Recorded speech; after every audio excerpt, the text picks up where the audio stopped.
Welcome to Pages and Pods. In this episode, we will follow the path of a ray of divine light from the source of all creation, the Ain Sof, to your personal soul. It's a long and mysterious journey. Buckle up.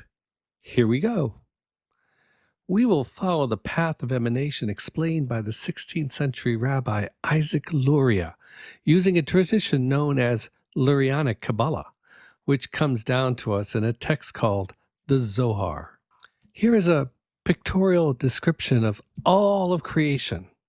We will journey with our flames of light from the Ain Sof to the physical reality we know as Earth.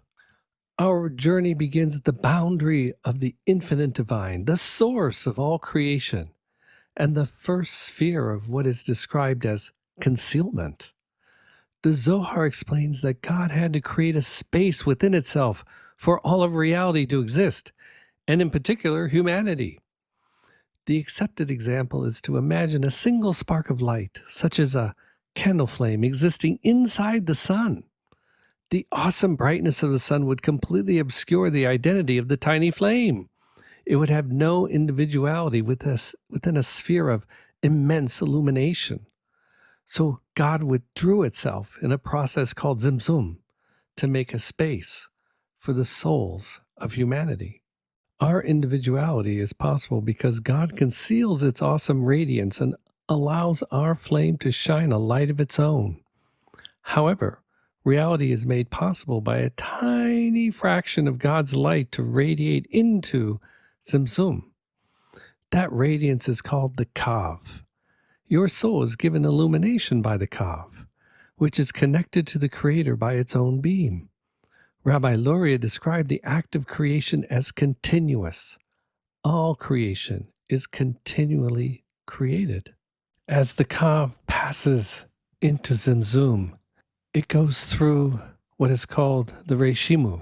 This is a divine imprint of God, like a master blueprint for the creation of all things. At last, when your flame is taken form, it passes through a boundary called both the Adam Kadmon and Tikkun. This is the boundary between order and chaos. The Adam Kadmon represents the human form of creation. This is the ultimate blueprint of our reality. It is also called Tikkun, meaning restoration. Your flame is fully defined and ready to exist in finite reality, beginning with the realm of Atzilut. The gateway into Atzilut is called Keter, or crown. It stands above the 10 Sephirot.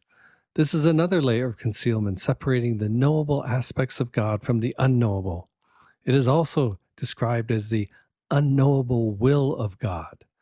You are now within the realm of Atzilut, the 10 knowable aspects of the divine. This is the realm of the divine. It is pure and godlike and overseen by angels. Now we have to make another big jump with our imagination. The Sephirot are layered, each with its own meaning and purpose.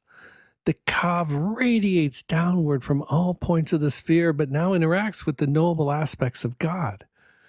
I imagine this like the layers of an old-fashioned apple pie, woven strips of dough, creating each layer.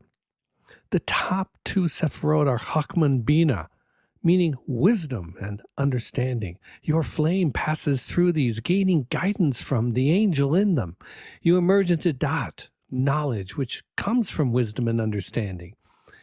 Each Sephirot is said to have an angel within it to give you insights of the meaning of the Sephirot, and to accept your prayers to be transmitted back through the doorway, Keter, where the prayers and desires of humanity will influence the mind of God.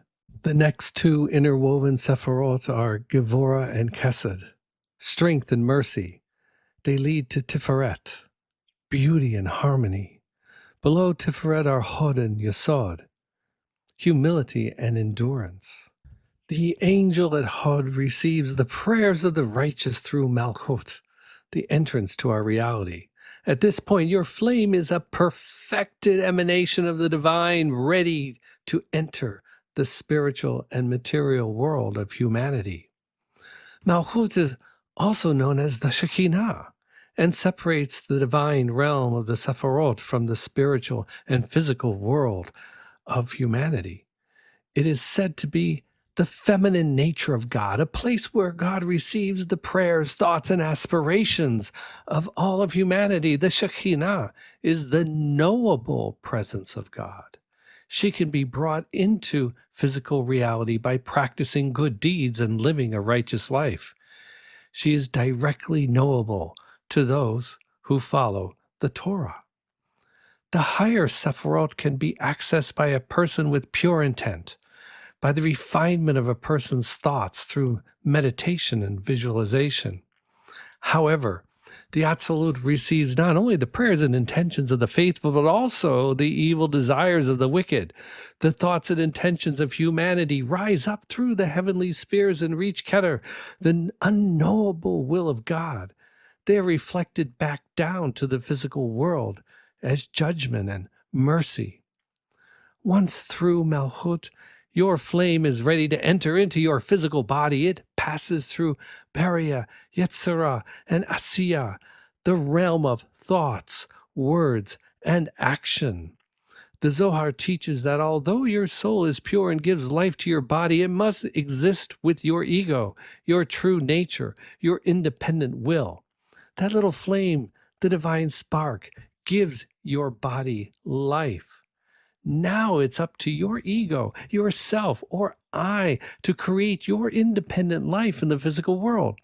Those words may lead to actions that change the world. You can direct your actions to bring the Shekinah down to earth, or you can act out your evil inclinations. If you want, you may stay in the realm of thought and direct your flame into the realm of the Sephirot and commune with angels.